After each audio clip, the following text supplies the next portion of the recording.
Norgenio genubjansam, emages ardom polar, iacen chogin iodrobie, emagion eschec sudra, ordo candrom pecor, Ceci Jesu da cruci, ginge noccia sexus o, orope masigia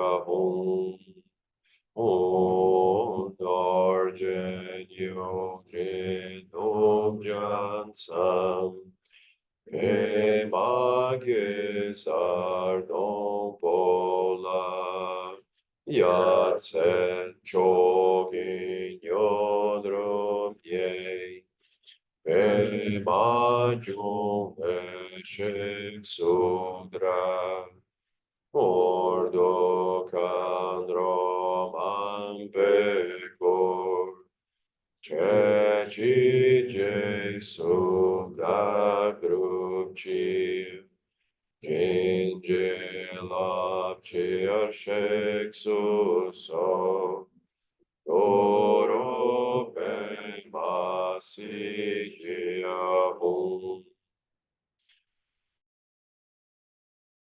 Argenio Genum Jansam, E Magis Ardom Pola, Iacen chogin iodrum ye, e magium eschec sudra, ordo candrom ampecor,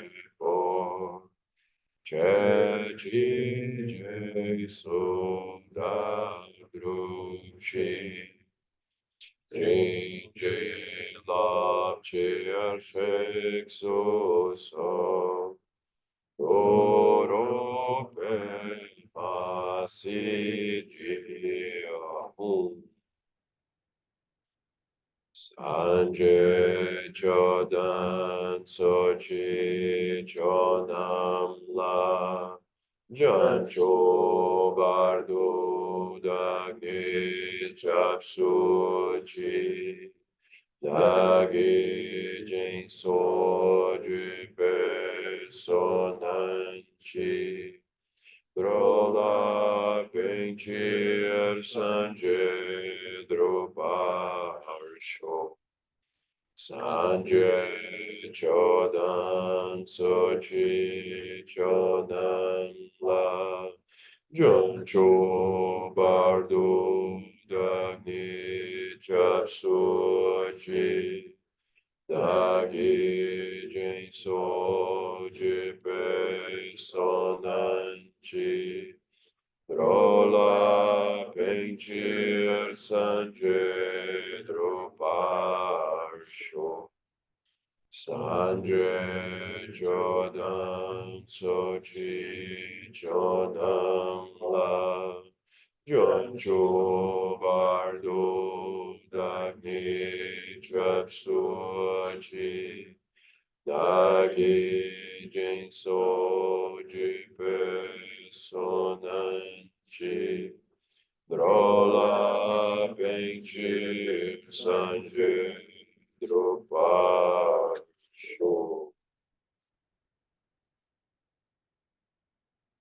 Oha Om Benzara Guru Pema Siji Om Oha Om Benzara Guru Pema Siji Om Oha Om Benzara Guru Pema Siji Om Oha Om Benzara Guru Pema Siji Om Oha Om Benzara Guru Pema Siji Om Oha Om Benzara Guru Pema Siji Om